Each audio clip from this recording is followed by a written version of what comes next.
Difitnah dan diusir keluarga sendiri setelah pulang kampung membawa bayi. Mereka tak percaya kalau bayi itu bukan anakku. Kini ku buat mereka menyesal. Halo Bunda, selamat datang kembali ya. Semoga Bunda semuanya dalam keadaan sehat dan bahagia ya. Sebelum masuk ke ceritanya silahkan Bunda-Bunda semuanya absen terlebih dahulu ya. Bunda semuanya dari daerah mana saja yang sudah subscribe semoga rezekinya lancar ya.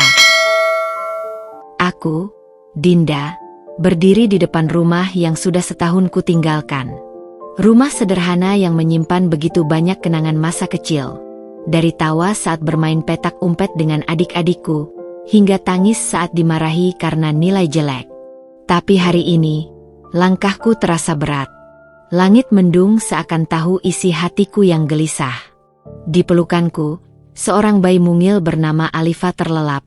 Wajahnya tenang tak menyadari betapa keras dunia yang akan kami hadapi.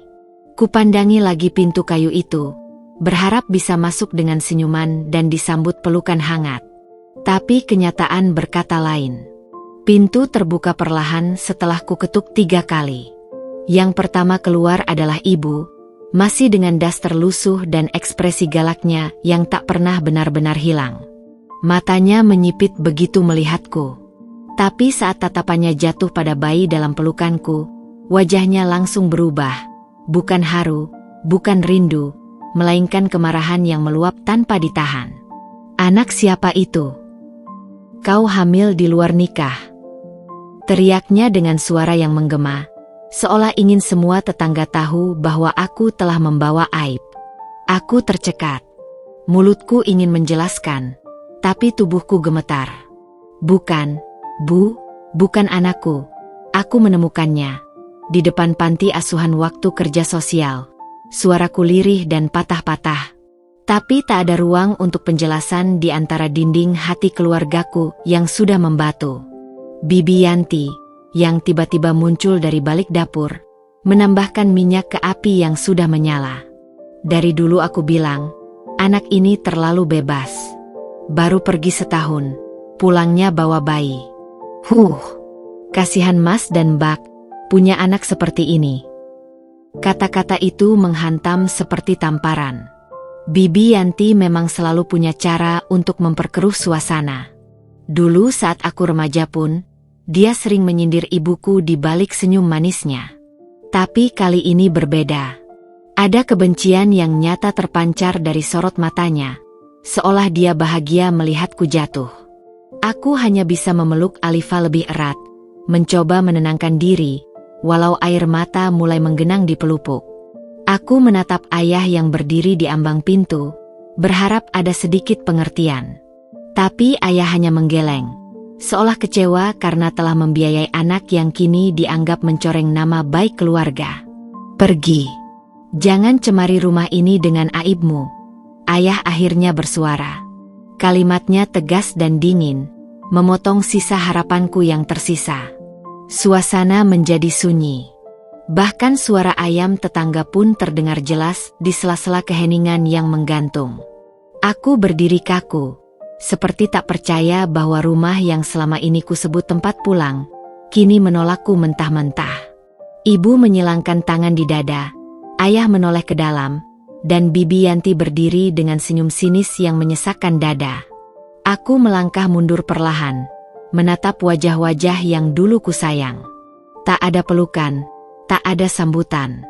Yang ada hanya tuduhan, hinaan, dan pengusiran. Rasanya seperti mimpi buruk yang menolak berakhir. Saat kutapakkan kaki keluar halaman, angin berhembus kencang.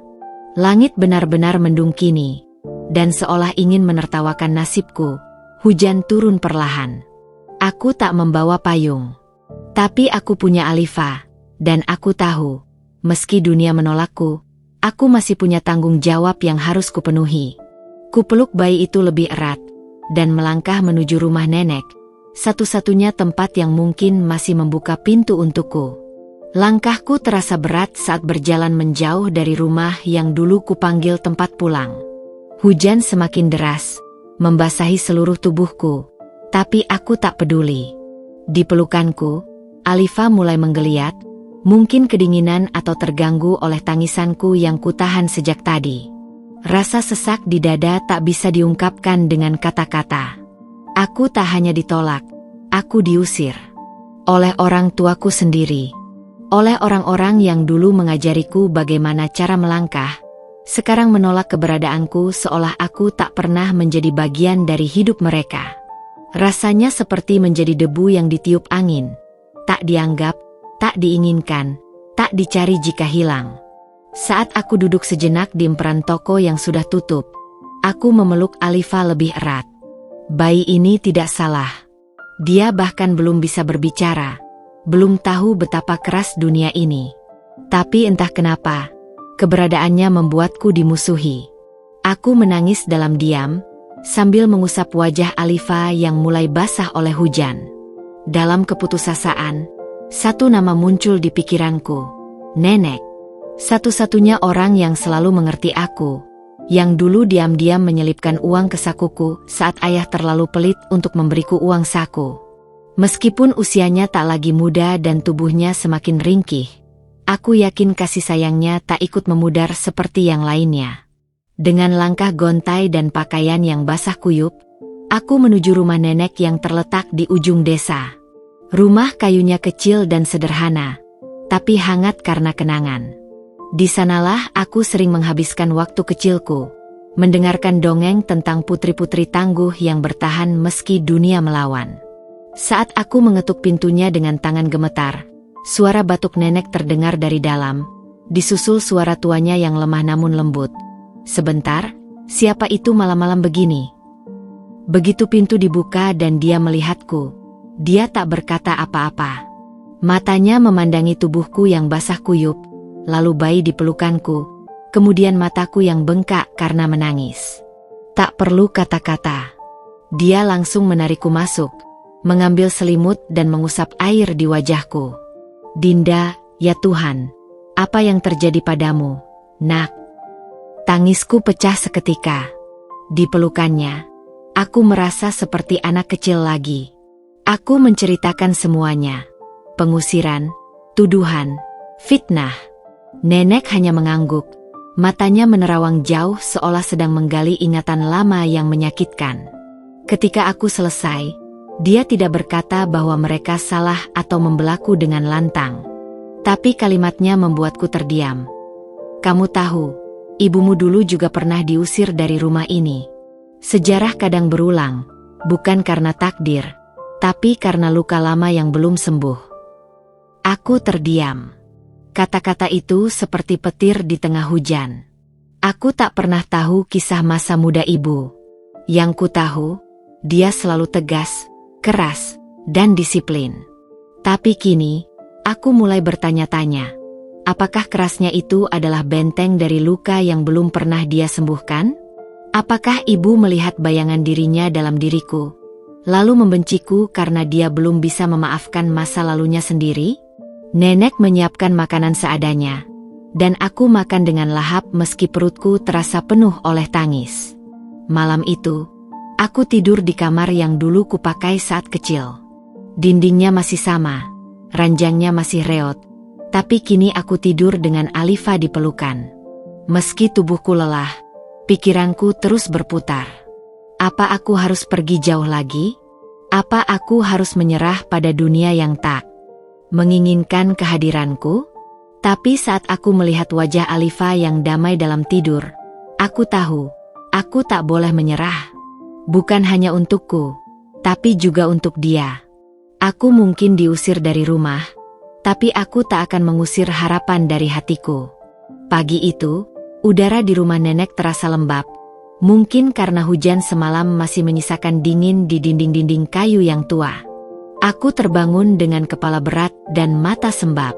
Alifa masih tidur di sampingku, napasnya tenang dan ritmenya menenangkan. Untuk pertama kalinya sejak pulang ke desa, aku bisa merasakan sedikit ketenangan, walaupun luka kemarin masih membekas tajam di hati. Saat aku keluar kamar, nenek sudah duduk di kursi rotan kesayangannya, menatap jendela dengan secangkir teh hangat di tangannya. Matanya yang keriput menoleh ke arahku, lalu tersenyum kecil. Tidurmu nyenyak, "Nak?" tanyanya pelan, seolah tak ingin mengganggu pagi yang sunyi. Aku mengangguk sambil menarik kursi dan duduk di sampingnya. "Lumayan, Nek. Tapi, rasanya masih sulit untuk percaya semuanya terjadi." Nenek menghela napas. "Kau memang tidak pantas menerima perlakuan seperti itu, Dinda. Tapi kadang, luka-luka lama dalam keluarga bisa membuat orang buta dan kaku. Ibumu, dia bukan sekeras itu dulunya." Aku menoleh cepat. "Maksud nenek?" tanyaku, penasaran sekaligus takut. Sejak kecil, ibu memang bukan tipe yang suka bercerita tentang masa lalunya. Bahkan soal masa mudanya pun jarang dibahas. Selalu tentang sekarang dan besok, seolah masa lalu tak pernah ada. Nenek terdiam sejenak, seakan sedang mempertimbangkan sesuatu. Lalu, dengan suara lirih yang menggetarkan udara, ia berkata, "Ibumu dulu juga pernah difitnah seperti ini, oleh kakaknya sendiri." Aku membelalakan mata. "Difitnah? Oleh siapa?" "Bibi Yanti," jawab nenek pelan. "Dulu, waktu ibumu masih gadis, ada tetangga laki-laki yang jatuh cinta padanya. Tapi Yanti juga suka pada lelaki itu. Suatu hari, tanpa alasan yang jelas, tersebar kabar kalau ibumu hamil di luar nikah. Padahal tidak ada bukti, tidak ada penjelasan. Tapi fitnah itu menyebar cepat. Kakekmu langsung marah dan mengusir ibumu dari rumah ini." Aku tak bisa berkata-kata. Ternyata cerita ini lebih dalam dari yang kukira. Lalu kenapa ibu tidak pernah cerita? "Karena luka itu terlalu dalam, Dinda. Ibumu tidak pergi jauh waktu itu, hanya tinggal dengan teman selama beberapa bulan. Tapi rasa sakit karena tidak dipercaya oleh keluarganya sendiri, itu membekas. Setelah akhirnya terbukti bahwa itu hanya fitnah, ibu kembali. Tapi sejak saat itu, dia berubah. Lebih keras, lebih tertutup. Dia membenci kelemahan dalam dirinya sendiri, dan mungkin juga dalam dirimu. Jadi, ibu melihat aku seperti dia dulu." "Bisa jadi, Nak. Ketika seseorang belum selesai dengan masa lalunya, dia akan mengulang pola yang sama. Dan kadang, tanpa sadar, mereka melukai orang yang paling mereka sayangi." Aku menunduk. Air mata mulai mengalir lagi, tapi kali ini bukan hanya karena sedih, melainkan juga karena perasaan aneh yang mengganjal di dada, campuran antara simpati, kecewa, dan kasihan. Aku mulai melihat ibu bukan sebagai sosok yang sepenuhnya jahat, tapi sebagai seseorang yang belum sembuh. Tapi tetap saja, itu tak menghapus luka yang dia buat padaku kemarin. "Bibi Yanti," gumamku pelan. "Dia lagi. Dulu dia memfitnah ibu, sekarang giliran aku. Kenapa dia begitu benci pada keluarga sendiri?" Nenek tersenyum pahit.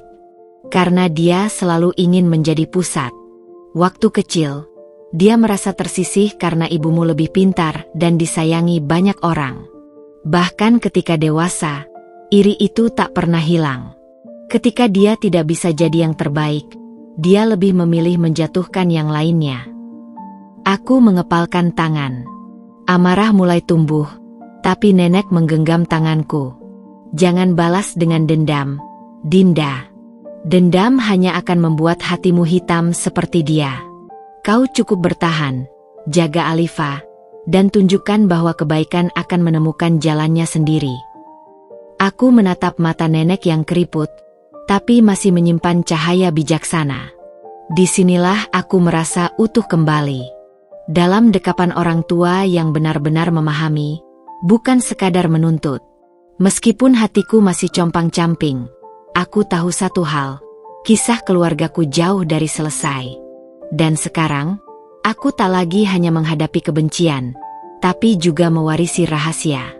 Rahasia yang akan mengubah cara pandangku terhadap keluargaku sendiri. Setelah percakapan pagi itu dengan nenek, pikiranku terus dipenuhi bayangan masa lalu ibu dan nama yang sama terus berputar di kepalaku. Bibi Yanti. Aku mulai menyusun kepingan-kepingan kejadian yang dulu tampak biasa saja, tapi kini terasa seperti teka-teki yang perlahan menunjukkan bentuk sebenarnya. Sejak kecil, aku memang tak begitu dekat dengan Bibi Yanti. Ada jarak yang tak kasat mata, tapi selalu terasa.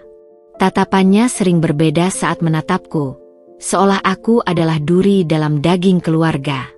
Dulu aku pikir itu hanya perasaanku saja.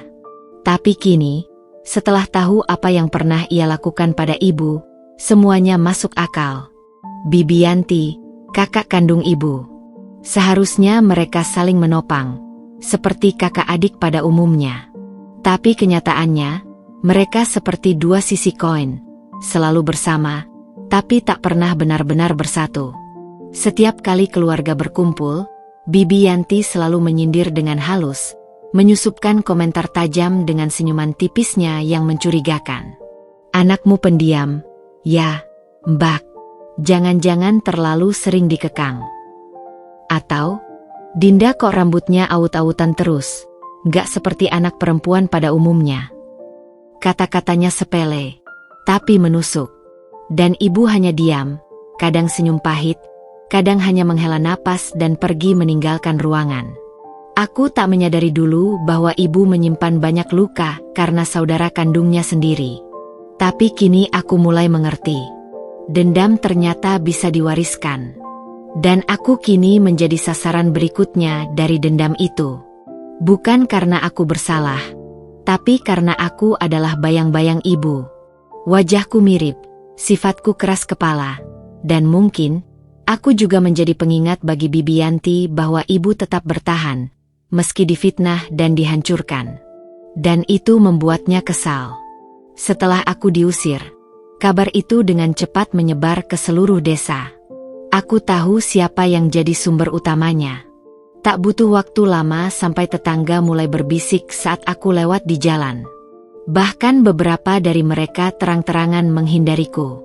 Yang menyakitkan bukan hanya tatapan mereka, tapi kata-kata yang terdengar samar tapi cukup jelas untuk merobek hatiku. Itu Dinda, anaknya Bu Sari. Pulang-pulang bawa bayi, katanya hasil main di kota. Tak ada yang peduli pada kebenaran. Mereka hanya peduli pada cerita yang paling menarik untuk dibicarakan. Dan Bibi Yanti memberikannya pada mereka seperti sajian gosip paling hangat di pagi hari. Aku mulai ingat bagaimana Bibi Yanti juga sering datang ke rumah tanpa alasan yang jelas. Hanya untuk membantu ibu. Padahal sebenarnya dia hanya ingin tahu isi rumah kami. Kadang ia mengutak-atik kamar, membuka lemari tanpa izin, bertanya hal-hal pribadi. Tapi semuanya dilakukan dengan senyum ramah dan suara lembut. Dulu aku kira dia hanya cerewet. Tapi sekarang, aku sadar, dia mengintai. Dia menunggu momen. Dan ketika aku pulang dengan Alifa di pelukan, itulah kesempatan emas yang dia tunggu selama ini untuk menjatuhkan aku. Dan ibu, sekali lagi. Nek, kataku suatu sore sambil menidurkan Alifa. Kenapa Bibi Yanti begitu benci sama ibu? Apa cuma karena iri? Nenek yang tengah merajut benang kusut di tangannya, menatapku dengan mata penuh beban. Iri itu akar awalnya. Tapi bukan satu-satunya alasan. Waktu muda, Yanti jatuh cinta pada seorang lelaki, tampan, santun, dan berasal dari keluarga terpandang. Lelaki itu dekat juga dengan ibumu. Tapi yang dia pilih akhirnya adalah ibumu, namun akhirnya mereka putus karena satu dan lain hal. Sejak saat itu, Yanti merasa dikhianati. Bukan hanya oleh pria itu, tapi oleh adiknya sendiri. Padahal, sebenarnya ibumu pun tak pernah menginginkan lelaki itu. Semua hanya kesalahpahaman, tapi Yanti terlanjur menyimpan luka. Aku menelan ludah. Luka masa muda yang dibawa hingga tua, dan kini dilemparkan ke generasi berikutnya. Jadi semua ini, karena cinta yang gagal. Nenek mengangguk pelan. Kadang manusia menyimpan luka bukan untuk disembuhkan, tapi untuk diwariskan. Dan yang paling menyedihkan, mereka sendiri tak sadar bahwa mereka sedang mewariskan kebencian. Aku memandangi langit sore yang mulai berwarna jingga. Angin membawa suara azan dari kejauhan, dan hati kecilku berbisik, ini bukan hanya tentangku. Ini tentang luka antar generasi, tentang kebusukan yang tumbuh karena tidak ada yang mau menyembuhkannya. Dan jika aku tidak berhenti di sini, bukan tidak mungkin suatu hari nanti, aku akan mewariskan rasa sakit yang sama pada Alifa. Tidak. Aku tidak akan membiarkan itu terjadi. Hari-hari setelah pengusiran itu berjalan seperti mimpi buruk yang tak kunjung usai. Setiap pagi aku bangun dengan rasa takut. Takut Alifa sakit, takut uangku habis, takut aku tak bisa memberi makan esok hari. Di rumah nenek yang sederhana ini, aku belajar hidup dari nol. Tak ada lagi gaji bulanan dari pekerjaanku di kota. Tak ada kasur empuk, AC, atau makanan instan yang tinggal seduh. Tapi anehnya, di tengah segala keterbatasan ini, aku merasa lebih hidup. Setiap senyum Alifa adalah pengingat bahwa aku masih punya alasan untuk bangkit. Pekerjaan apapun kulakukan. Mulai dari mencuci baju tetangga, mengupas bawang untuk warung sayur di pasar, sampai mengajar anak-anak mengaji di musala dekat rumah. Aku tak malu. Dulu mungkin aku terlalu sibuk mengejar status dan gengsi, tapi kini aku belajar bahwa yang paling penting bukan bagaimana orang memandangku, melainkan bagaimana aku bertahan hidup dengan kepala tegak. Suatu siang yang terik, aku sedang mencuci baju di sungai kecil belakang rumah saat seorang ibu-ibu tetangga lewat sambil membawa ember. Tatapannya awalnya datar, lalu berubah sinis ketika melihat Alifa yang kugendong dengan kain jarik. Masih kecil, ya, anakmu? Katanya dengan nada datar yang menyiratkan lebih banyak penilaian daripada kepedulian.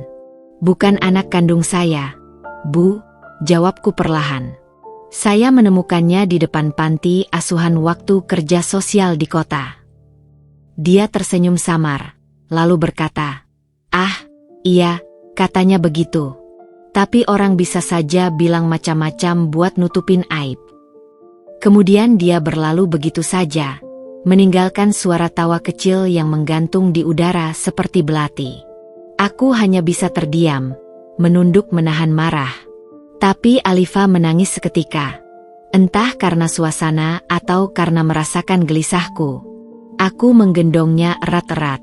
"Nggak apa-apa ya, Nak, biar saja orang bilang apa. Yang penting kita tahu kebenarannya." Malam hari, saat Alifa sudah tidur dan aku sedang melipat baju hasil cucian tadi, nenek menghampiri sambil membawa 2 cangkir teh hangat. Dia duduk di sebelahku, meletakkan 1 cangkir di depanku tanpa berkata-kata. "Capek, ya?" tanyanya kemudian. Aku mengangguk pelan. Capek badan, capek hati. Tapi kalau lihat Alifa tidur tenang, rasanya semua capek itu pantas. Nenek tersenyum. "Kamu tahu, kadang Tuhan menguji kita bukan untuk menghukum, tapi untuk membentuk. Orang-orang yang hari ini merendahkanmu, suatu hari nanti mungkin akan melihatmu berdiri lebih tinggi. Tapi kamu harus kuat dulu. Kuat, bukan untuk membalas, tapi untuk membuktikan." Aku memandang wajah nenek yang mulai keriput, tapi penuh dengan keteguhan. Aku tahu, beliau pasti pernah melalui banyak badai juga. Tapi bedanya, beliau tidak pernah kehilangan kelembutannya. Dan aku ingin menjadi seperti itu. Kuat, tapi tidak membatu. Hari-hari selanjutnya pun aku jalani dengan jadwal yang makin padat. Subuh-subuh aku sudah bangun, menyiapkan bubur untuk Alifa dan membersihkan rumah. Siang aku mengajar anak-anak mengaji, dan sore membantu nenek di kebun kecil di belakang rumah. Kadang, aku merasa tubuhku ingin menyerah, tapi begitu Alifa tersenyum, semua beban itu serasa terangkat. Suatu malam, saat aku sedang meninabobokan Alifa dengan nyanyian lirih, aku berkata pelan, "Kita nggak punya siapa-siapa lagi, Fa. Tapi kita punya satu sama lain, ya? Kamu kuat, kan? Jadi ibu juga harus kuat." Alifa tak menjawab, tentu saja. Tapi tangan mungilnya menggenggam jariku, erat dan hangat. Dan dalam diam itu, Aku merasa menerima kekuatan yang tak pernah kuduga datang dari seorang bayi kecil yang dibuang di depan panti. Bukan dia yang dibuang, tapi aku yang menemukan kembali diriku lewat dirinya. Hari itu, cuaca mendung dan gerimis menggantung sejak pagi. Aku membungkus Alifa dengan kain tebal dan membawanya ke puskesmas desa yang sederhana.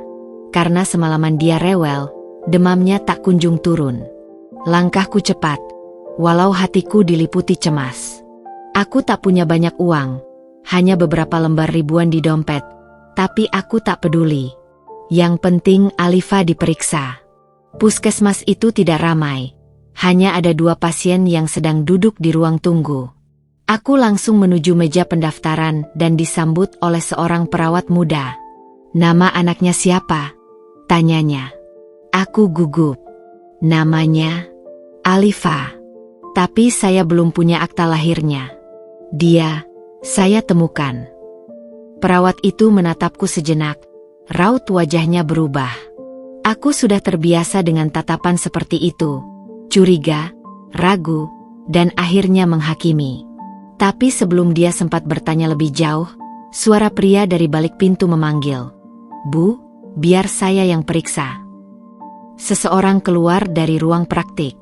Tinggi, berjaket dokter, dan terlihat lebih muda dari yang kubayangkan. Wajahnya bersih, matanya teduh. Dokter itu tersenyum ke arahku dan berkata, "Silakan masuk, Bu. Saya Dokter Arga." Aku menunduk sedikit. "Terima kasih, Dok." Ruang praktiknya kecil tapi rapi. Bau antiseptik menyambutku begitu aku masuk. Aku duduk sambil memangku Alifa, yang matanya sayu dan tubuhnya hangat. Dokter Arga mengambil termometer dan stetoskop dengan tenang, lalu memeriksa Alifa dengan lembut. Demamnya tidak terlalu tinggi. Mungkin karena kelelahan dan sedikit dehidrasi, katanya sambil menulis di kertas. "Sudah berapa lama begini?" "Sejak kemarin sore. Tadi malam dia terus menangis," jawabku lirih. "Sudah dibawa ke dokter sebelumnya?" Aku menggeleng. "Saya tidak punya biaya." Dia berhenti menulis, menoleh padaku, dan matanya seolah mengerti. Tidak ada penilaian, tidak ada tatapan menghakimi. Hanya ketulusan yang membuat dadaku sesak. "Kalau soal biaya, jangan khawatir dulu. Di sini ada program bantuan. Yang penting, Alifa sehat dulu." Aku tercekat. "Benarkah, Dok? Tapi saya bukan. Maksud saya, dia bukan anak kandung saya. Saya menemukannya di depan panti waktu saya masih di kota. Saya bawa pulang karena tak ada yang mau mengurusnya." Dokter Arga tersenyum kecil. "Justru itu membuatmu lebih mulia. Tak semua orang punya keberanian seperti itu." Aku terdiam. Sudah lama aku tidak mendengar kalimat yang seperti pelukan. Selama beberapa menit, ia menjelaskan cara merawat bayi demam, memberiku obat, bahkan menawarkan vitamin untukku. Saat kami hendak keluar dari ruangan, dia tiba-tiba bertanya pelan, "Kamu sendirian?" Aku menoleh sebentar, lalu mengangguk. "Ya, keluarga saya tidak menerima saya. Mereka mengira Alifa anak saya sendiri." Dia tidak menanggapi langsung. Hanya menatapku dengan ekspresi penuh empati. Kadang, kebenaran tidak penting bagi orang yang ingin percaya pada kebohongan. Tapi kamu tidak sendiri sekarang. Setidaknya, Alifa punya kamu, dan kamu punya dia. Aku tersenyum, kali ini tulus, walau mata masih berkaca-kaca. "Terima kasih, Dok." Sebelum aku benar-benar melangkah keluar, dia menambahkan, "Kalau Alifa demam lagi, atau kamu butuh bantuan, datang saja kapanpun. Tidak harus jadi pasien untuk bisa didengar." Hari itu aku pulang dengan langkah lebih ringan, meski Alifa masih terbaring lemah di pelukan. Tapi aku membawa sesuatu yang lebih besar dari obat, harapan. Untuk pertama kalinya sejak terusir dari rumah, ada orang asing yang melihatku, bukan sebagai masalah, tapi sebagai manusia. Dan tanpa kusadari, benih kecil telah tumbuh hari itu.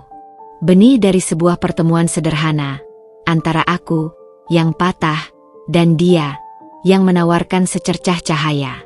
Ketenangan yang baru saja mulai kurasakan bersama Alifa mulai runtuh lagi, sedikit demi sedikit, seperti hujan yang perlahan merembes ke atap rapuh.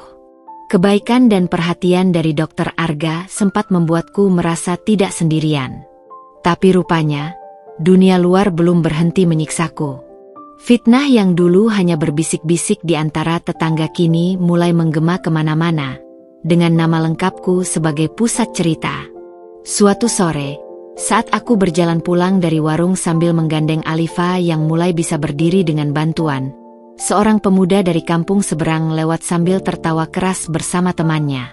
Saat berpapasan denganku, dia berkata dengan suara yang tak berusaha disamarkan, itu dia si ibu muda yang katanya dulu kerja di kota, begituan, terus pulang bawa anak. Dengar-dengar, anak hasil main sama orang kaya, ya. Aku berhenti, membeku. Ingin rasanya menegur, tapi lidahku keluh. Tanganku menggenggam erat tangan mungil Alifa, yang menatapku dengan polos, tak mengerti apapun. Lalu si pemuda menambahkan, kasihan ya, anak kecil tapi nggak jelas siapa bapaknya. Tapi lebih kasihan ibunya. Gimana rasanya dibuang keluarga sendiri? Aku menunduk, mempercepat langkah sambil menahan air mata. Tapi dalam hati, aku bergolak, bukan hanya karena ucapan itu, tapi karena aku tahu dari mana semua ini berasal. Bibi Yanti. Dialah satu-satunya yang cukup punya modal untuk menyebar cerita itu dengan bumbu yang dibuat lebih dramatis. Dialah yang tahu bagaimana caranya menusuk dengan kata-kata manis penuh racun.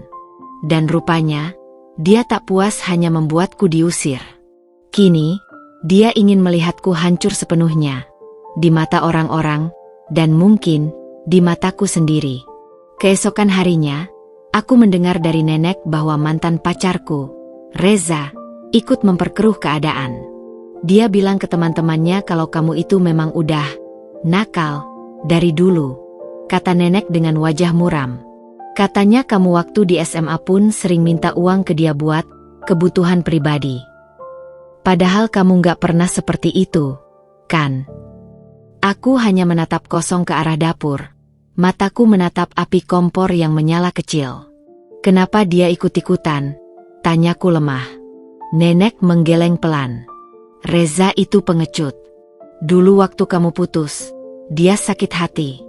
Waktu kamu kerja ke kota, dia merasa kamu ninggalin dia. Sekarang kamu jatuh, dia senang. Orang-orang seperti dia itu nggak bisa lihat mantannya bangkit. Malamnya, aku duduk sendiri di belakang rumah, di bawah langit yang mendung tanpa bintang. Aku mencoba menahan tangis tapi gagal. Rasanya seperti semua orang bersekongkol untuk menjatuhkanku. Tapi dalam gelap itu, suara tangis Alifa dari kamar kembali menyadarkanku. Aku tidak boleh kalah. Keesokan paginya, aku memberanikan diri datang ke puskesmas lagi. Bukan hanya untuk memeriksa Alifa, tapi juga untuk mencari sedikit ketenangan dari wajah yang tak menghakimiku, Dokter Arga. Begitu melihatku datang, dia langsung tersenyum kecil. Kamu kelihatan lelah. Terjadi sesuatu? Tanyanya hati-hati saat kami duduk di ruang praktik. Aku mengangguk. Fitnah makin parah. Orang-orang bilang Alifa anak hasil hubungan gelap. Mereka bilang saya wanita tidak benar. Dia diam beberapa saat, lalu meletakkan pulpennya. Aku percaya kamu, Dinda. Dan yang percaya padamu bukan cuma aku. Tapi kamu harus tahu satu hal. Kebenaran itu sering kalah cepat dari gosip. Tapi begitu sampai, kebenaran akan tinggal lebih lama. Aku tersenyum pahit. Tapi selama kebenaran datang terlambat, aku harus tetap hidup. Dan itu yang paling berat. Dokter Arga menatapku lekat-lekat. Kamu luar biasa. Tahu nggak? Orang lain mungkin akan menyalahkan dunia, menyerah, atau bahkan meninggalkan Alifa. Tapi kamu masih di sini, Tetap berdiri. Itu bukti bahwa kamu bukan seperti yang mereka katakan. Aku menahan tangis. Kata-kata itu seperti obat yang tak bisa kutebus dengan uang, pengakuan, dukungan, dan rasa dihargai sebagai manusia. Hari itu, aku pulang dengan semangat yang mulai tumbuh lagi. Meski di luar sana orang-orang masih berbicara dengan bebas, aku tahu bahwa satu suara tulus bisa lebih kuat dari 1000 bisikan kebencian. Dan aku berjanji pada diriku sendiri, aku akan membuktikan bahwa aku bukan seperti yang mereka bilang. Aku akan membuktikan bahwa seorang wanita yang jatuh bisa bangkit dan berdiri lebih kuat dari sebelumnya. 3 hari setelah fitnah Reza menyebar luas di kampung, langit seperti menyimpan sesuatu. Awan hitam menggantung sepanjang siang, petir menyambar di kejauhan, dan suasana menjadi aneh, sunyi, tapi tegang. Aku tak pernah percaya sepenuhnya pada karma yang datang cepat. Tapi hari itu, segalanya terasa lain.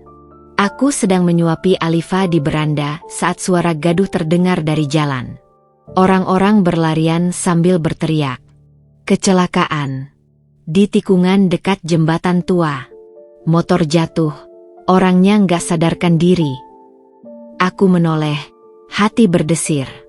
Lalu kudengar salah satu nama disebut. Reza. Reza jatuh dari motor. Tanganku gemetar. Sendok bubur hampir terlepas dari genggaman. Ada jeda panjang di dadaku. Antara kaget, kasihan, dan jujur saja, secuil kelegaan. Bukan karena aku mengharapkan celaka untuknya, tapi karena aku tahu, semesta tidak tinggal diam. Tak lama, nenek pulang dari warung dengan wajah panik. Reza dilarikan ke klinik. Kepala terbentur, katanya parah. Keluarganya nangis-nangis. Aku hanya mengangguk pelan. Apa yang dia alami mungkin bukan kebetulan. Nenek menatapku dalam, lalu berkata lirih, "Kadang, Tuhan memang tidak butuh waktu lama untuk memberi pelajaran pada orang yang zolim. Tapi kamu jangan simpan dendam, nak. Hati yang penuh luka harus tetap bisa memaafkan, agar kamu sendiri tidak busuk karena kebencian." Hari berikutnya, seluruh desa bicara soal kecelakaan itu. Ada yang bilang Reza kehilangan kendali karena mengebut, ada pula yang bilang dia melihat bayangan perempuan melintas tiba-tiba. Cerita makin liar. Sebagian orang mulai mengaitkan kejadian itu dengan fitnah-fitnah yang ia lontarkan padaku. Makanya, jangan suka ngomong sembarangan tentang orang. Dosa lisan tuh balik cepat, kata Bu Darmi, tetangga depan rumah, sambil menyapu halaman. Aku hanya tersenyum kecil, tidak membenarkan tapi juga tidak menanggapi. Aku tahu, jika aku ikut menari di atas penderitaan orang, maka aku tak ada bedanya dengan mereka yang dulu merendahkanku. Beberapa hari kemudian, Reza masih dirawat di rumah. Luka di kepalanya tidak ringan. Aku mendapat kabar bahwa sejak sadar dari koma ringan, ia tidak bisa bicara dengan lancar. Kadang ucapannya kacau. Dan yang lebih membuat geger, setiap malam, dia terbangun ketakutan, berteriak-teriak menyebut namaku. "Dinda, maafin aku. Jangan marah, jangan marah." Begitu menurut cerita adiknya yang tak sengaja bicara di warung. Saat mendengar itu, aku terdiam lama. Luka lama mengalir kembali ke permukaan. Dulu Reza adalah sosok yang kupercaya.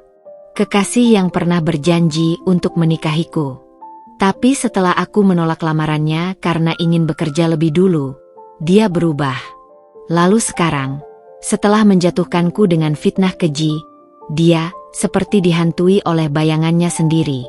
Suatu pagi, tanpa rencana, aku berjalan melewati rumah Reza. Kebetulan rumahnya searah dengan jalan ke pasar. Di depan pagar, ibunya sedang menyapu sambil menatap kosong. Ketika melihatku, dia tertegun. "Dinda." Aku berhenti. Ingin rasanya berlalu, tapi aku menoleh. "Ibu Reza." Dia berjalan mendekat, matanya mulai berkaca-kaca. "Maafkan Reza, nak. Dia terlalu sakit hati dan bodoh. Sekarang dia bahkan sulit membaca doa sendiri. Suaranya gemetar. Aku mengangguk pelan, tanpa dendam. Saya sudah memaafkannya, Bu. Tapi Tuhan mungkin ingin Reza belajar. Sama seperti saya belajar dari luka yang dia tinggalkan. Perempuan itu menangis. Kamu anak baik, Dinda. Terlalu baik. Semoga hidupmu ke depan bahagia. Ya. Aku tersenyum, lalu kembali berjalan. Tapi kali ini langkahku ringan. Bukan karena Reza mendapat balasan, tapi karena aku sudah melepas beban itu dari hatiku. Aku tak lagi menyimpan luka sebagai dendam, melainkan sebagai pelajaran. Di pelukan Alifa, aku berbisik, "Lihat, Fa, dunia memang keras. Tapi kamu harus tetap jadi baik. Karena yang baik, pada akhirnya selalu dilindungi. Dan yang jahat, selalu diingatkan, satu persatu."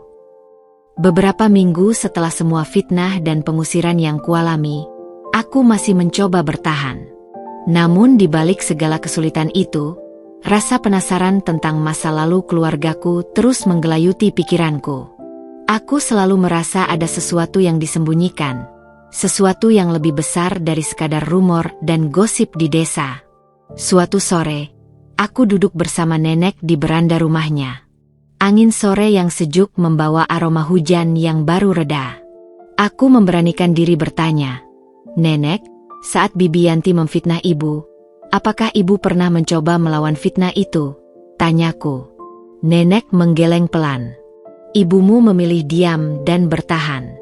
Dia lebih memilih menjaga harga diri dan keluarga daripada membalas kebencian. Itu yang membuat dia menjadi sosok yang kuat dan terhormat di mataku." Aku menghela nafas panjang, lalu bertanya, "Apakah Bibi Yanti pernah menyesal atas apa yang dia lakukan?" Nenek tersenyum pahit. "Tidak. Dia terus menebar racun sampai sekarang, bahkan pada kamu.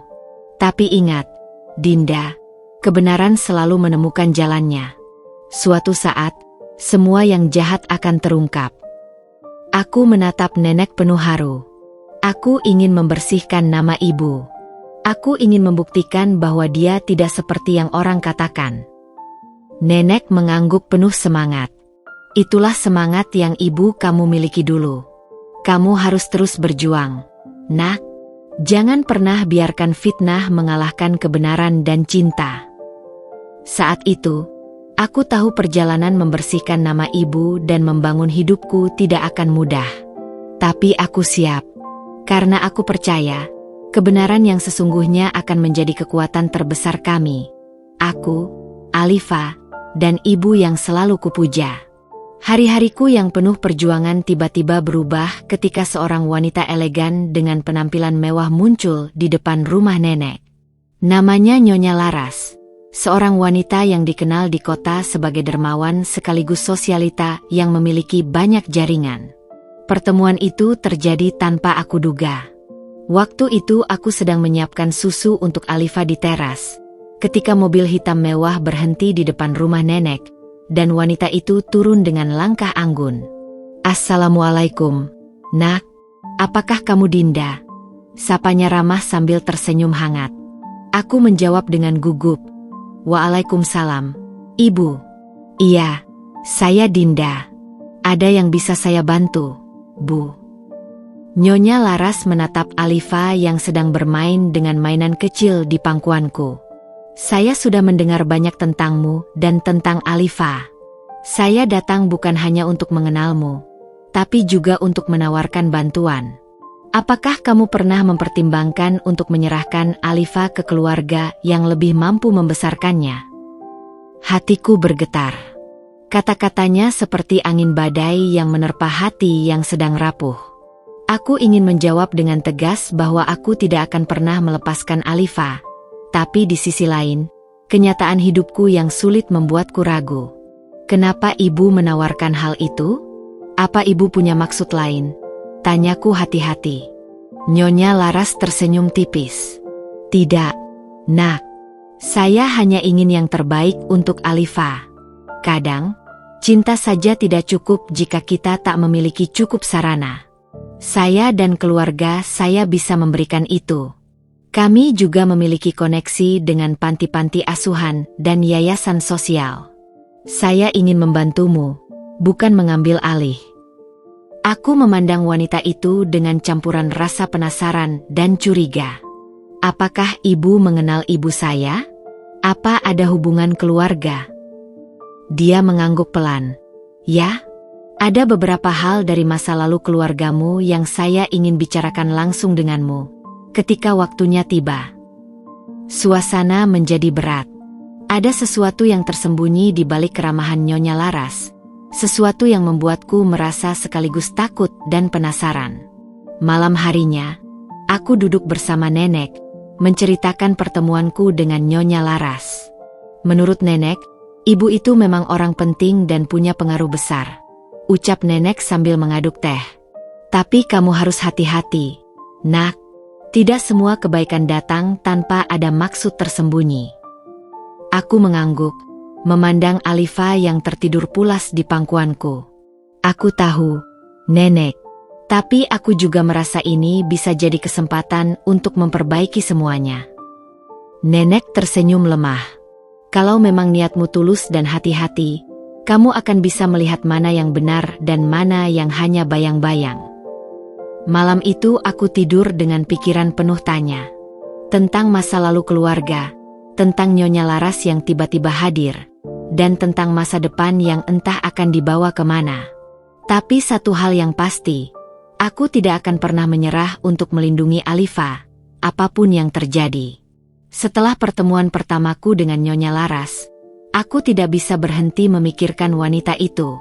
Ada aura misterius yang menyelimutinya, sekaligus rasa hangat yang sulit kujelaskan. Aku penasaran dengan apa yang dia maksud tentang masa lalu keluargaku, dan berusaha mencari kesempatan untuk bertemu lagi. Beberapa hari kemudian, aku menerima undangan dari Nyonya Laras untuk datang ke rumahnya yang besar dan mewah di pinggiran kota. Hatiku campur aduk. Aku takut sekaligus berharap menemukan jawaban atas semua pertanyaan yang selama ini menggelayut di kepalaku. Saat aku tiba, suasana rumah itu megah namun terasa hangat dan ramah. Nyonya Laras menyambutku dengan senyum tulus, kemudian mengajakku duduk di ruang tamu yang nyaman. Dinda, aku ingin kamu tahu kebenaran yang selama ini tersembunyi, katanya pelan, menatap mataku dengan serius. Aku mengangguk, menunggu dengan sabar. Nyonya Laras menarik napas panjang. Aku adalah bibimu, saudara perempuan ibumu, yang dulu hilang karena sebuah tragedi keluarga. Aku terkejut. Bibimu? Tapi, kenapa selama ini aku tidak pernah mendengar tentangmu? Dia menunduk sejenak, lalu berkata, karena aku diasingkan dari keluarga setelah sebuah kesalahpahaman besar. Aku difitnah hamil di luar nikah, sama seperti yang terjadi padamu sekarang, pada ibumu dulu. Keluarga memilih memotong semua hubungan denganku demi menjaga nama baik mereka. Dan aku datang untuk menguatkanmu dan memperbaiki kesalahan masa lalu. Aku tahu betapa berat perjuanganmu, karena aku pernah mengalaminya juga. Hatiku bergetar. Semua kepahitan, semua air mata, dan semua luka mulai terasa lebih ringan. Aku tak lagi merasa sendirian. Tapi kenapa kamu baru datang sekarang? Tanyaku dengan suara gemetar. Aku mencari waktu yang tepat. Jawabnya. Aku ingin kamu siap menerima kebenaran ini. Dan aku juga ingin kamu tahu bahwa aku siap membantumu dan Alifa. Keluarga kita mungkin retak, tapi darah dan cinta tetap mengalir. Kami berbicara panjang lebar hingga malam menjelang. Aku mendengar cerita tentang pengkhianatan, kesalahpahaman, dan bagaimana Nyonya Laras berjuang sendirian di kota besar. Sebelum aku pulang, dia memegang tanganku erat. Dinda, aku di sini bukan hanya sebagai bibimu, tapi juga sebagai teman dan pelindungmu. Bersama, kita akan menghadapi dunia dan menghapus segala noda fitnah itu. Aku menatapnya penuh haru. Terima kasih, Bu. Aku tidak tahu harus bagaimana tanpa kehadiranmu. Malam itu, aku pulang dengan hati yang penuh harapan dan kekuatan baru. Masa lalu yang selama ini menjadi beban, perlahan mulai berubah menjadi kekuatan yang akan membimbing langkahku ke depan. Setelah pengakuan mengejutkan dari Nyonya Laras, aku semakin yakin bahwa segala penderitaan yang kulalui selama ini bukan tanpa alasan. Ada benang merah yang menghubungkan masa lalu kelam keluargaku dengan fitnah dan kebencian yang ditaburkan Bibi Yanti sejak dulu. Namun, yang paling mengejutkan adalah bagaimana karma mulai bekerja pada Bibi Yanti sendiri, seperti bayangan gelap yang mengikuti setiap langkahnya tanpa henti. Bisnis yang dulu dijalankan Bibi Yanti perlahan merosot tajam. Dari seorang pengusaha sukses yang pernah diperhitungkan, kini dia menghadapi satu kegagalan demi kegagalan. Proyek-proyek yang semula berjalan lancar tiba-tiba terhenti. Kontrak-kontrak penting yang sudah ditanganinya secara misterius batal tanpa alasan jelas. Sumber pendapatannya semakin menipis, sementara hutang menumpuk di mana-mana. Tetangga dan kerabat mulai membicarakan nasib buruk Bibi Yanti dengan bisik-bisik penuh kepuasan. "Tuh kan, sudah karma dia tuh," ujar seorang ibu-ibu di pasar sambil menggeleng-gelengkan kepala. Dulu dia suka menyebar fitnah, sekarang hidupnya payah banget. Namun yang paling menyayat hati adalah kehancuran rumah tangganya. Suaminya yang dulu tampak setia, kini memilih meninggalkannya tanpa alasan jelas. Kabarnya, suami Bibi Yanti lelah dengan perubahan sikap dan kelakuan istrinya yang semakin dingin dan penuh dendam.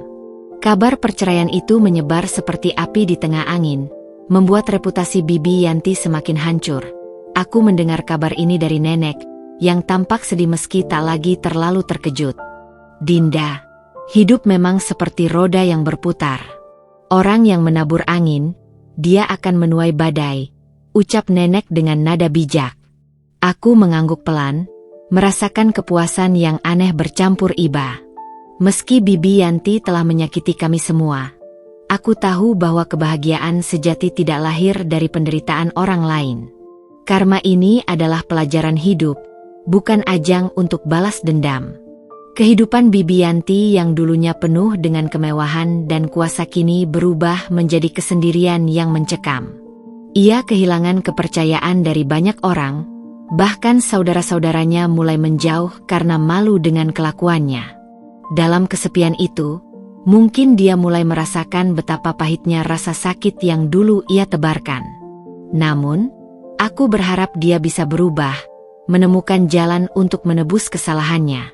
Karena pada akhirnya, hidup ini bukan hanya soal siapa yang menang dan kalah, tapi tentang bagaimana kita memperbaiki diri dan menjaga hati agar tetap tulus dan penuh kasih. Di saat yang sama, aku semakin yakin bahwa perjuanganku belum berakhir. Meski karma telah bekerja pada Bibi Yanti, aku harus terus membangun hidupku, melindungi Alifa, dan memperbaiki nama baik keluarga kami.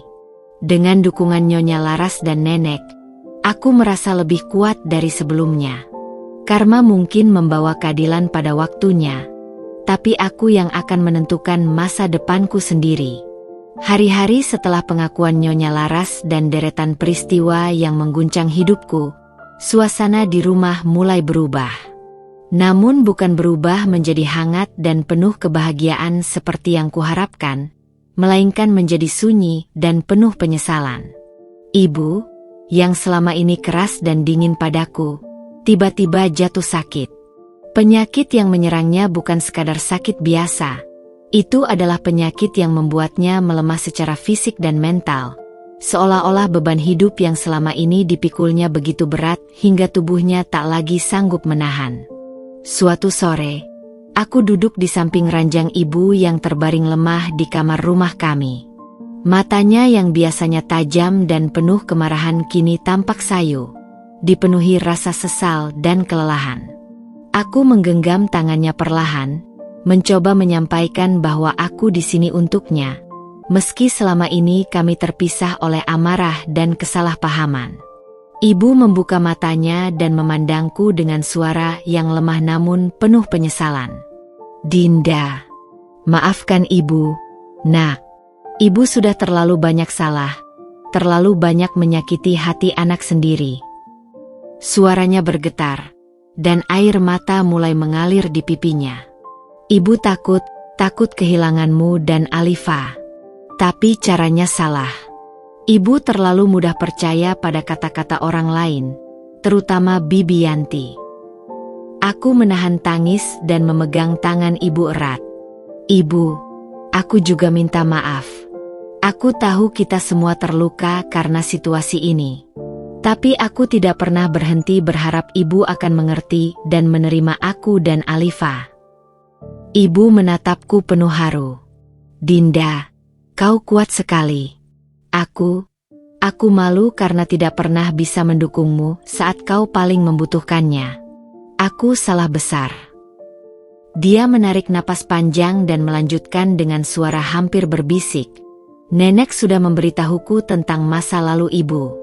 Tentang Bibi Yanti yang memfitnah ibu. Aku menyesal karena tidak pernah mencoba menggali kebenaran lebih dalam. Aku mengusap air mataku dan berkata, Ibu, yang penting sekarang kita mulai dari sini. Kita bisa memperbaiki semuanya bersama. Aku tidak ingin ada lagi rahasia atau kebencian yang memisahkan kita. Ibu tersenyum lemah. Kau anak yang baik, Dinda. Aku berharap aku bisa menjadi ibu yang lebih baik untukmu dan Alifa. Hari-hari berikutnya, aku berusaha mendampingi ibu sebanyak mungkin. Aku membantunya menjalani pengobatan, menemani di rumah, dan paling penting, mencoba mengobati luka batinnya dengan kasih sayang.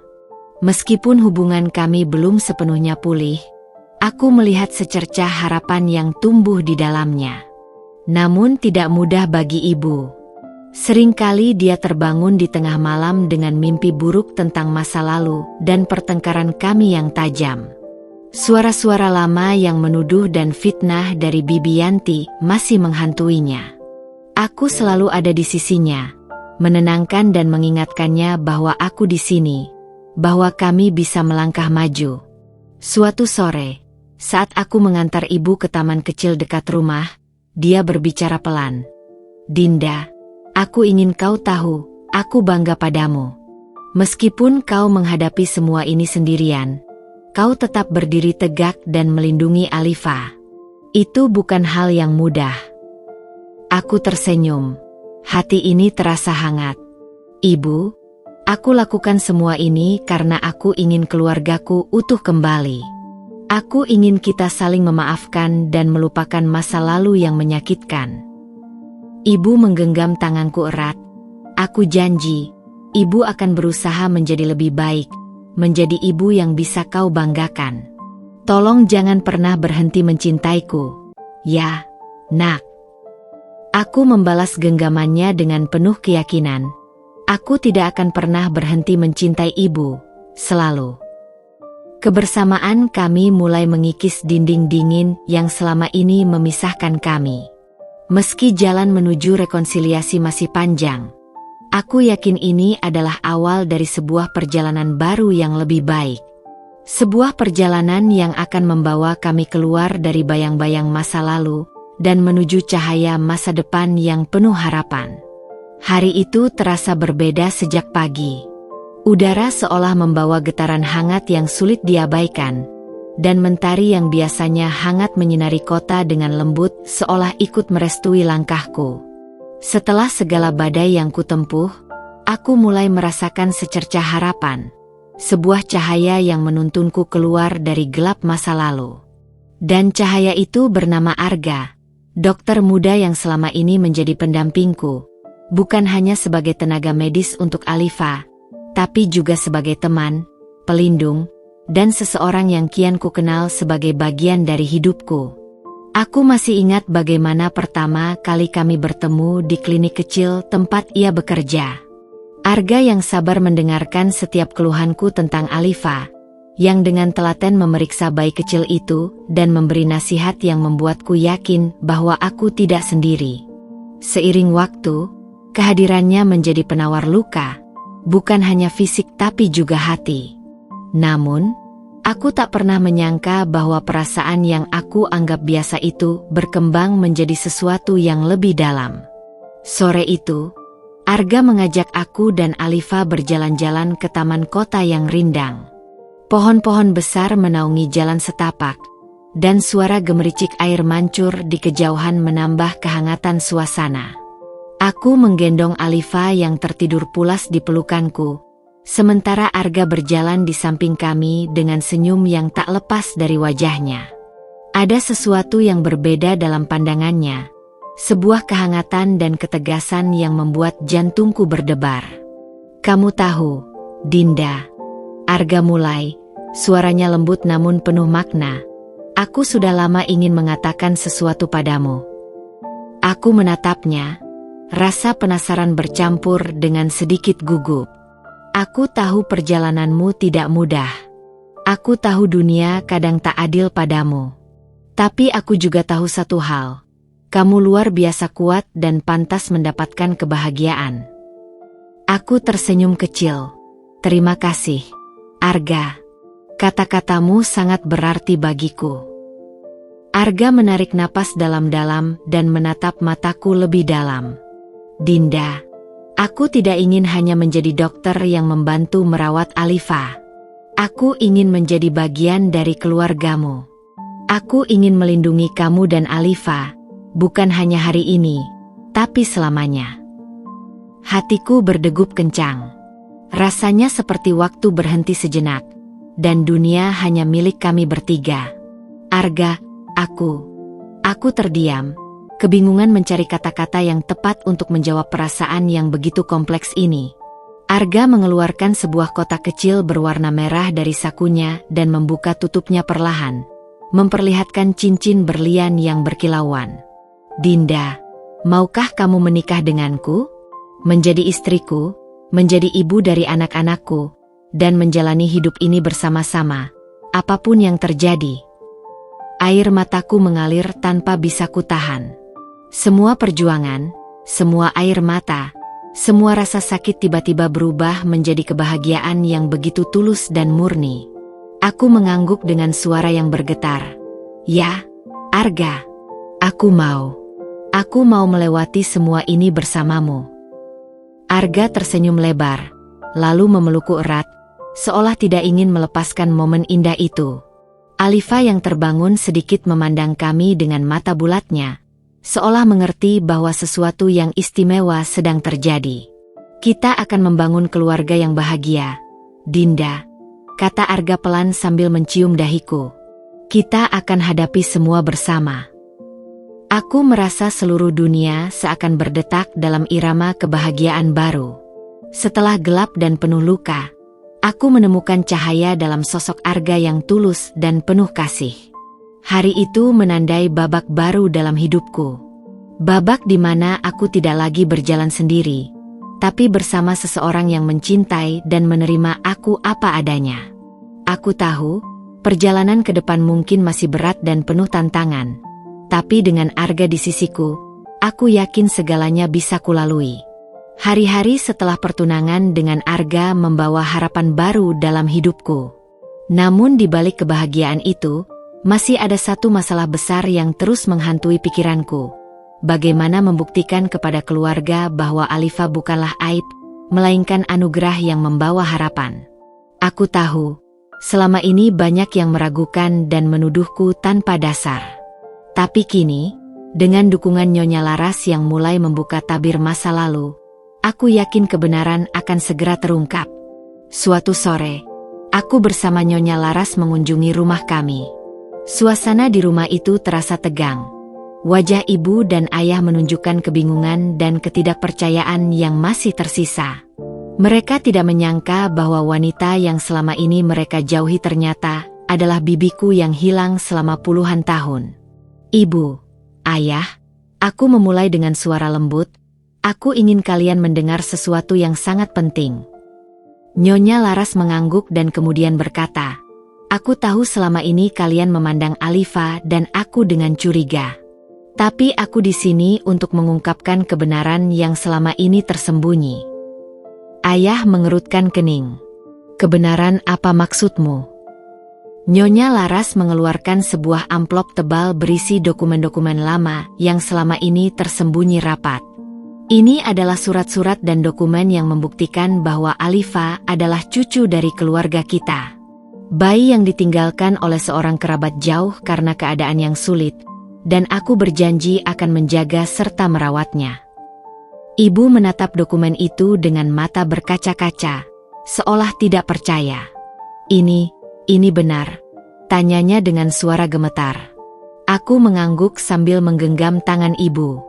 Ibu, aku tahu ini berat untuk diterima.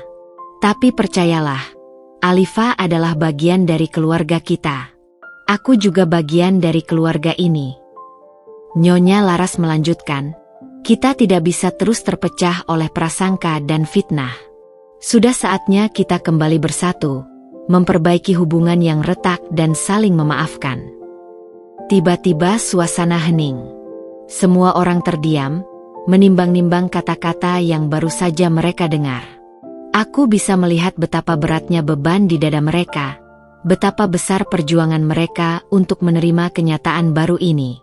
Ayah akhirnya angkat bicara, suaranya pelan tapi penuh ketulusan. Dinda, aku salah.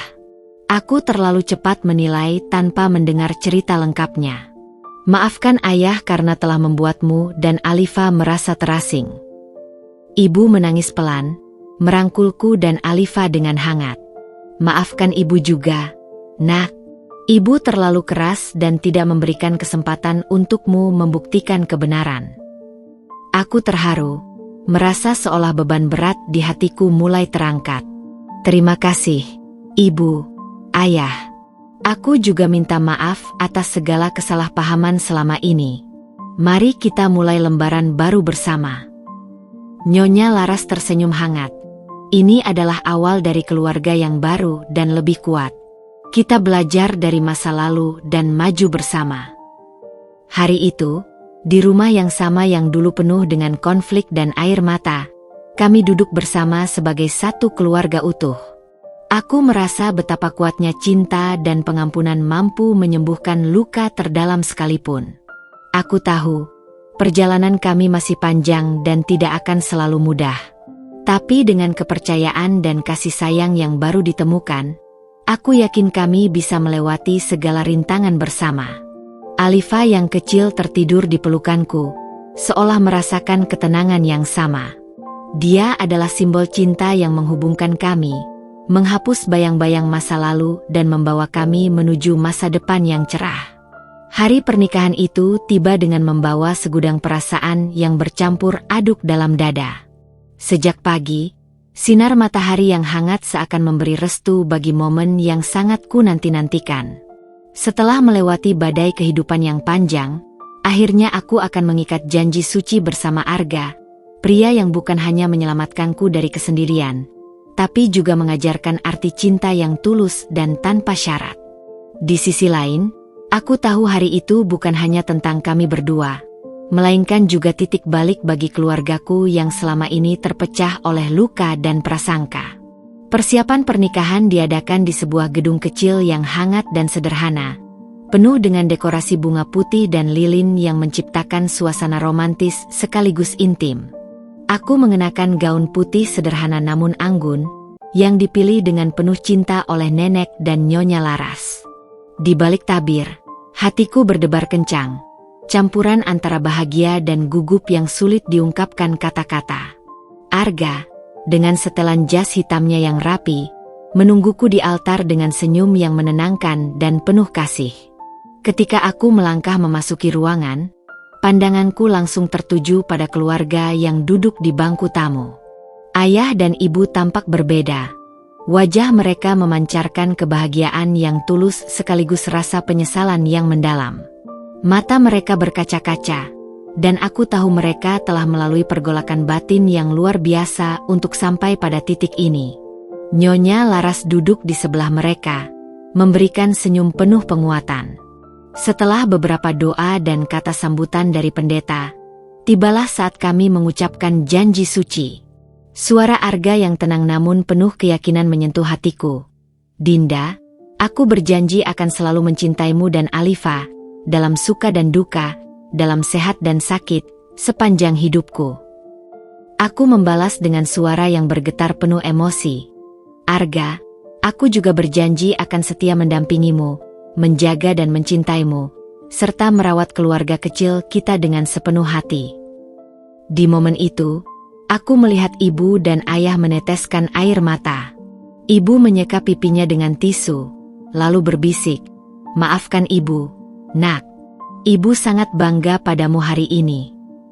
Ayah mengangguk sambil berkata, "Kau sudah menjadi wanita kuat yang luar biasa, Dinda. Kami bahagia akhirnya kau mendapatkan kebahagiaan yang sejati." Setelah upacara selesai, suasana berubah menjadi lebih hangat dan penuh keakraban. Kami duduk bersama keluarga dan sahabat, berbagi tawa dan cerita yang membuat suasana yang sebelumnya tegang menjadi cair. Aku merasa betapa indahnya momen itu, saat cinta dan pengampunan mampu menyatukan hati yang pernah terluka. Arga memegang tanganku erat. Ini bukan hanya tentang pernikahan kita, tapi juga tentang keluarga yang akhirnya kembali utuh. Aku tersenyum dan mengangguk.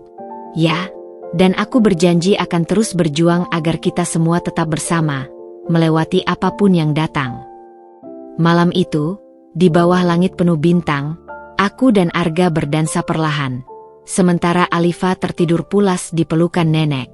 Semua luka masa lalu terasa mulai tertutup, digantikan oleh harapan dan cinta yang baru. Aku tahu perjalanan kami masih panjang, tapi kali ini aku tak lagi berjalan sendiri. Bersama keluarga dan Arga, aku siap menyongsong masa depan dengan penuh keyakinan dan hati yang terbuka. Setelah segala kejadian yang mengubah hidupku dan keluargaku, aku menyadari satu hal yang tak bisa dihindari. Karma selalu menemukan jalannya sendiri. Waktu dan kebenaran memang berjalan lambat, tapi keduanya pasti akan mengungkap apa yang tersembunyi di balik topeng dan kepalsuan. Bibi Yanti, wanita yang selama ini menjadi sumber segala luka dan kesengsaraan, akhirnya menghadapi konsekuensi dari perbuatannya sendiri. Aku mendapatkan kabar itu dari seorang tetangga lama yang pernah dekat dengan keluarganya. "Dinda, kamu harus tahu, Bibi Yanti sekarang tinggal sendirian di rumah tua di pinggiran desa. Bisnisnya sudah bangkrut, dan suaminya meninggalkan dia karena masalah yang tak kunjung selesai," kata tetangga itu dengan nada pilu. Rasa penasaran dan campur aduk aku rasakan. Di satu sisi, aku tak pernah berharap siapapun mengalami nasib buruk, tapi di sisi lain, aku juga tidak bisa menutupi perasaan lega bahwa kejahatan dan kebohongan yang selama ini dia sebarkan akhirnya menuai akibatnya. Hari demi hari, kabar tentang Bibi Yanti semakin membuatku bertanya-tanya. Apakah dia benar-benar berubah? Apakah dia menyesal atas semua yang telah diperbuatnya? Rasa ingin tahu itu membawaku ke pintu rumahnya yang lama tak kukunjungi. Ketika aku tiba di sana, suasana sunyi dan suram menyambutku. Rumah tua itu tampak rapuh dan penuh debu, seperti mencerminkan kehidupan Bibi Yanti saat ini. Aku mengetuk pintu dengan perlahan, dan setelah beberapa saat, pintu itu terbuka sedikit, memperlihatkan sosok wanita yang dulu kukenal, namun kini tampak sangat berbeda. Wajahnya keriput, matanya sayu dan penuh penyesalan. "Dinda, apa yang membawamu ke sini?" Suaranya serak, nyaris tak terdengar. Aku menarik napas dalam-dalam, berusaha menahan emosi yang menggelora. "Bibi Yanti, aku datang bukan untuk membalas dendam. Aku hanya ingin tahu, apakah Bibi menyesal atas semua yang terjadi?" Dia terdiam sejenak, lalu menunduk. Aku memang pernah berbuat salah, Dinda. Aku iri, aku benci, dan aku telah menyakiti banyak orang, termasuk keluargaku sendiri. Tapi saat ini aku sendiri, kehilangan segalanya. Suamiku pergi meninggalkanku, bisnis yang kubangun hancur karena kebodohanku sendiri. Air mata mengalir di pipinya. Aku tidak meminta maaf hanya karena aku menyesal. Aku ingin berubah, tapi aku tidak tahu harus mulai dari mana. Aku duduk di sampingnya, menggenggam tangannya dengan lembut. "Bibi, Setiap orang punya kesempatan untuk berubah. Karma memang datang, tapi itu bukan untuk menghancurkan, melainkan untuk mengajarkan. Aku harap Bibi bisa memulai lembaran baru, seperti aku dan keluarga. Dia menatapku dengan penuh harap. Terima kasih, Dinda. Kata-katamu memberi aku kekuatan. Momen itu adalah titik balik bagi kami berdua. Meski dulu kami terjebak dalam konflik dan kebencian, kini ada kesempatan untuk memaafkan dan memperbaiki. Karma bukan hanya soal balas dendam, tapi juga kesempatan untuk belajar dan bertumbuh. Kisah Bibi Yanti adalah pengingat bahwa kejahatan dan iri hati tidak pernah membawa kebahagiaan. Aku berharap, dari sisa hidupnya, dia bisa menemukan damai dan menebus kesalahannya. Dan aku memilih melangkah maju dengan hati yang penuh pengampunan dan cinta. Setelah semua badai yang mengguncang hidupku, aku akhirnya merasakan kebahagiaan yang sejati. Sebuah kebahagiaan yang bukan hanya berasal dari dunia luar, tapi dari kedamaian hati yang telah lama aku cari. Bersama Arga dan Alifa, aku menjalani hari-hari yang penuh cinta dan tawa. Sesuatu yang dulu terasa mustahil setelah luka dan pengkhianatan yang kurasakan dari keluargaku sendiri. Kini, aku menyadari bahwa kebahagiaan bukanlah tentang sempurna tanpa masalah, tapi bagaimana kita mampu bertahan dan tumbuh bersama dalam segala keadaan. Pagi itu, sinar mentari menembus jendela kamarku, menciptakan pola-pola hangat di lantai kayu. Alifa tertidur pulas di ranjang kecilnya, napasnya tenang dan damai. Arga duduk di sampingku, menggenggam tanganku erat sambil tersenyum lembut. Dinda, lihatlah, kita sudah melalui begitu banyak hal bersama, dan hari ini aku benar-benar bersyukur bisa menjalani hidup bersamamu dan Alifa. Aku membalas senyumannya, rasa cinta dan syukur membuncah di dadaku. Aku juga, Arga. Kadang aku masih tak percaya bahwa setelah semua yang terjadi, kita bisa berada di sini, bersama, bahagia. Arga mengusap lembut rambutku. Kamu kuat, Dinda. Kekuatanmu yang membuat kita bisa sampai sejauh ini. Aku hanya ingin kita terus melangkah bersama, menghadapi apapun yang datang. Hari-hariku kini dipenuhi dengan rutinitas sederhana yang penuh makna.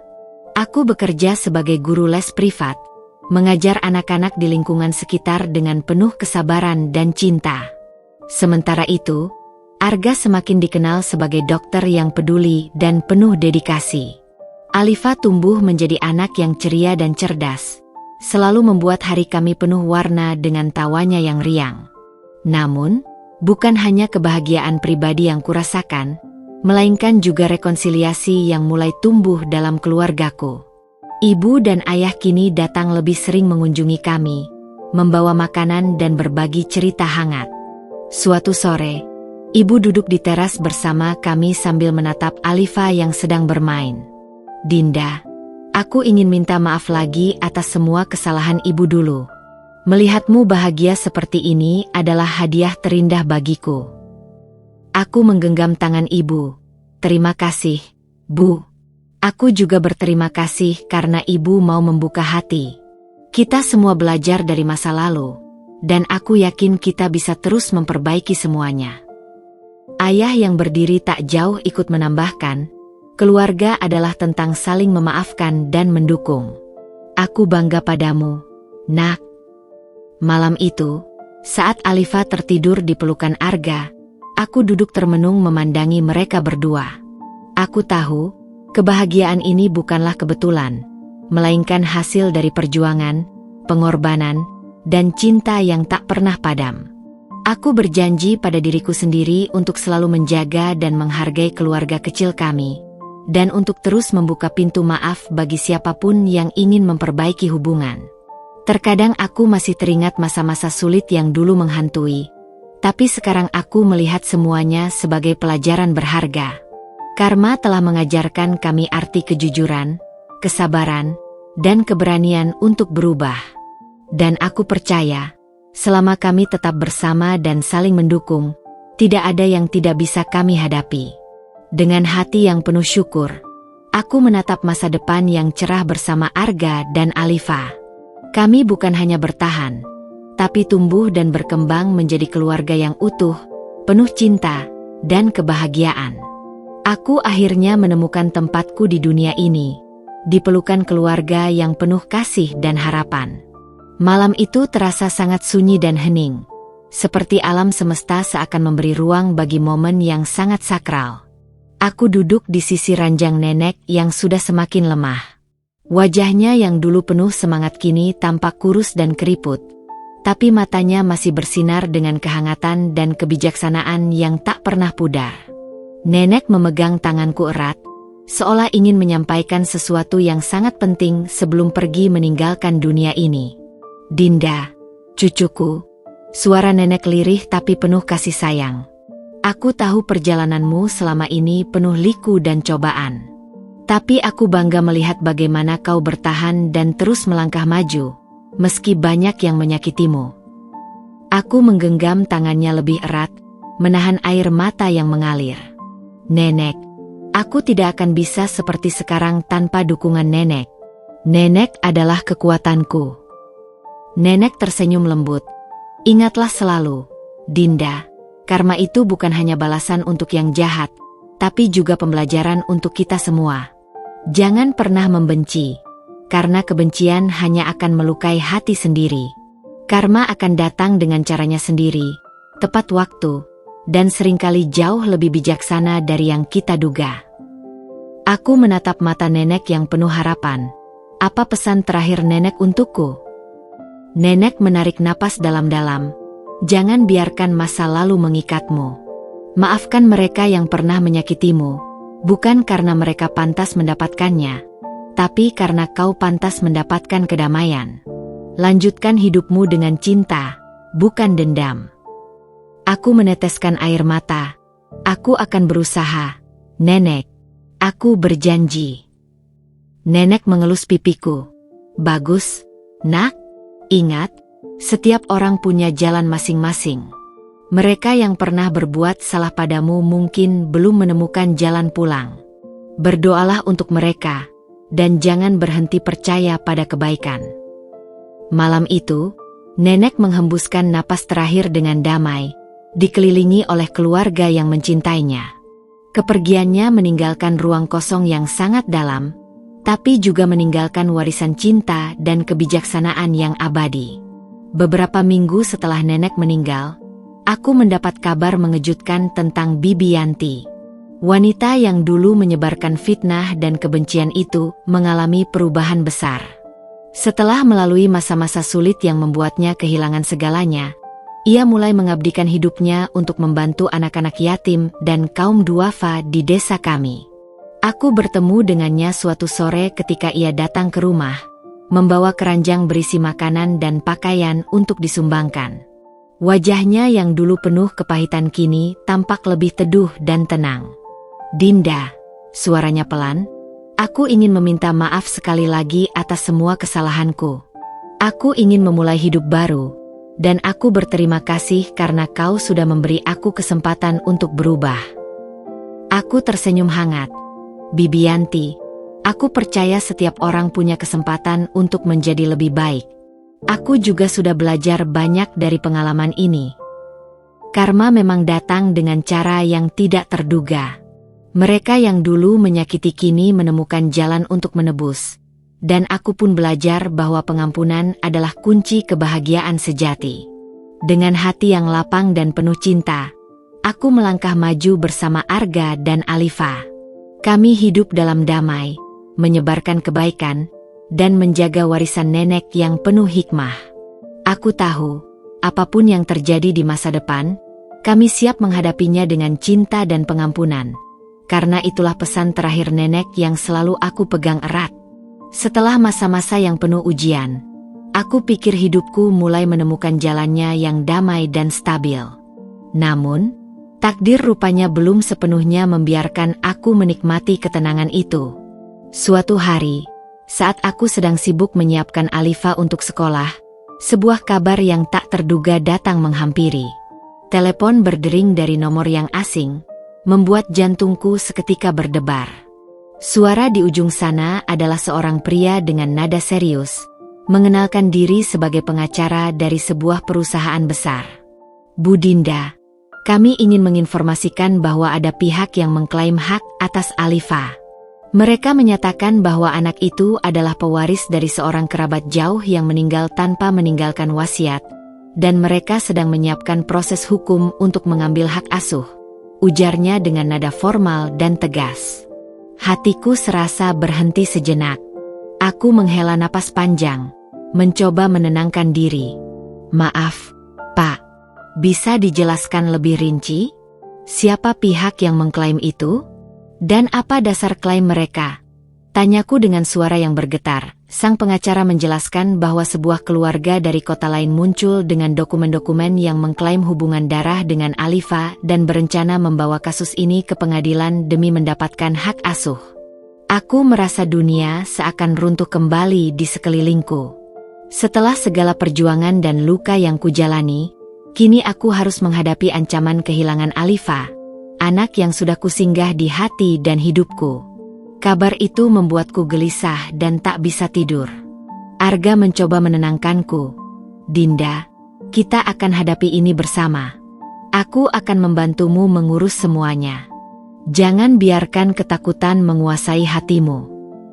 Namun, aku tahu ini bukan perkara mudah. Bayangan masa lalu yang selama ini berusaha aku tutup rapat kini kembali muncul, menguji keteguhan dan cinta kami.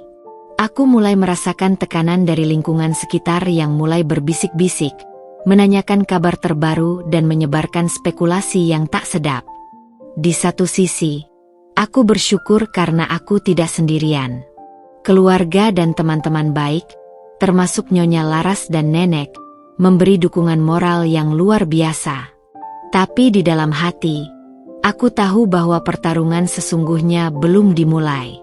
Aku harus siap menghadapi pengadilan, bukti-bukti, dan mungkin juga pengkhianatan yang datang dari tempat yang tak terduga. Sore itu, aku duduk termenung di ruang tamu, memandang Alifa yang sedang bermain dengan mainannya. Tanganku mengusap rambutnya perlahan. Nak, apapun yang terjadi, Mama akan selalu melindungimu. Kita akan berjuang bersama. Arga duduk di sebelahku, menggenggam tangan kami berdua. Kita tidak akan menyerah. Ini hanyalah tantangan lain yang harus kita lewati. Dengan cinta dan kejujuran, kita pasti bisa melewatinya. Namun, dalam lubuk hatiku, aku bertanya-tanya, apakah masa lalu memang benar-benar bisa ditinggalkan? Ataukah bayangannya akan terus menghantui hingga aku dan Alifa benar-benar menemukan kedamaian yang sejati? Bab baru dalam hidupku telah terbuka, penuh dengan ketidakpastian dan ujian. Tapi aku yakin, dengan keluarga dan cinta di sisiku, aku mampu menghadapi apapun yang akan datang. Ini adalah perjuangan kami, dan aku siap untuk melangkah maju, berani menghadapi bayangan masa lalu demi masa depan yang lebih baik. Hari-hari berikutnya terasa seperti badai yang tak kunjung reda. Setiap detik berlalu membawa ketegangan yang semakin menekan dada. Kasus hak asuh Alifa berubah menjadi pertempuran hukum yang sengit, bukan hanya di ruang sidang, tetapi juga di tengah masyarakat yang mulai terbagi pendapatnya. Aku merasakan beban yang sangat berat, bukan hanya karena harus menghadapi gugatan itu, tapi juga karena rasa takut kehilangan anak yang sudah menjadi bagian terpenting dalam hidupku. Pada suatu siang yang panas, aku dan Arga duduk di ruang tunggu pengadilan yang penuh sesak dengan orang-orang. Di sana, aku bertemu dengan pihak lawan, keluarga yang mengklaim memiliki hak atas Alifa. Mereka tampil dengan wajah serius dan penuh keyakinan, membawa berkas-berkas yang tampak lengkap dan rapi. Sorot mata mereka dingin dan penuh tantangan, seolah ingin menyingkirkan aku dari kehidupan Alifa tanpa sisa belas kasihan. Ketika sidang dimulai, segala bukti dan argumen dilemparkan ke meja hijau dengan penuh intensitas. Pengacara mereka menuduh bahwa aku adalah wanita yang tidak pantas merawat Alifa, bahwa aku hanya memanfaatkan anak itu demi kepentinganku sendiri. Sementara aku dan Arga berusaha sekuat tenaga membela diri, menunjukkan semua bukti yang menguatkan hak asuh kami, dari dokumen adopsi, rekam medis, hingga kesaksian tetangga dan teman-teman yang menyaksikan kasih sayang dan pengorbananku pada Alifa selama ini. Namun bukan itu yang membuatku teriris paling dalam. Saat giliran Bibi Yanti dipanggil sebagai saksi, seluruh ruangan menjadi tegang. Dia berdiri di depan hakim dengan wajah yang sudah berubah, tidak lagi penuh amarah dan kebencian, melainkan tampak remuk dan menyesal. Dengan suara yang bergetar, ia mengakui segala kebohongan dan fitnah yang pernah dilontarkan, termasuk tentang masa laluku dan keluargaku. Yang mulia, saya mengaku bahwa saya pernah berbuat salah. Dendam dan iri hati saya membuat saya melakukan hal-hal yang tidak seharusnya. Saya mohon maaf kepada Dinda dan keluarganya, terutama kepada Alifa yang tidak bersalah dalam semua ini, kata Bibi Yanti dengan air mata yang mengalir deras. Aku merasa dada ini sesak, bukan hanya karena keadilan yang mulai berpihak, tapi karena melihat betapa pahit dan berat penyesalan itu. Aku merasakan campuran amarah, haru, dan pengampunan yang sulit dijelaskan. Hakim pun memberikan keputusan yang sangat dinantikan. Setelah mempertimbangkan semua bukti dan kesaksian, pengadilan memutuskan bahwa hak asuh Alifa tetap berada di tangan Dinda dan Arga. Suara hakim yang tegas namun lembut itu seperti mengangkat beban berat yang selama ini menghimpit kami. Saat aku memeluk Alifa erat-erat, air mata kebahagiaan mengalir tanpa bisa kutahan. Arga menggenggam tanganku, tersenyum penuh kemenangan. Namun di balik semua itu, aku tahu ini bukan hanya kemenangan atas sebuah kasus, melainkan kemenangan atas keteguhan hati, cinta, dan pengorbanan yang tiada henti. Konflik yang menegangkan ini telah menguji segalanya: ketegaran, kepercayaan, dan cinta kami. Aku belajar bahwa dalam setiap ujian, ada kekuatan yang bisa kita temukan jika kita mau bertahan dan percaya. Kini, dengan segala luka yang mulai sembuh, aku siap melanjutkan hidupku, bukan hanya sebagai ibu yang melindungi anaknya, tapi juga sebagai wanita yang kuat, penuh harapan, dan tidak pernah menyerah pada takdir. Setelah melewati segala ujian dan badai yang menghadang, aku duduk di beranda rumah kecil kami, ditemani alunan angin sore yang lembut dan suara tawa Alifa dari dalam rumah. Rasanya seperti mimpi, bahwa aku kini benar-benar bisa menarik napas lega dan menikmati kedamaian yang selama ini sangat kuidam-idamkan. Semua luka, air mata, dan perjuangan terasa seperti cerita masa lalu yang telah memberi makna dan kekuatan pada hidupku. Aku menatap langit yang mulai memerah oleh sinar matahari terbenam, memikirkan perjalanan panjang yang baru saja kulewati. Dari seorang gadis muda yang diusir dari keluarganya sendiri, hingga menjadi ibu yang berjuang untuk kebahagiaan anaknya.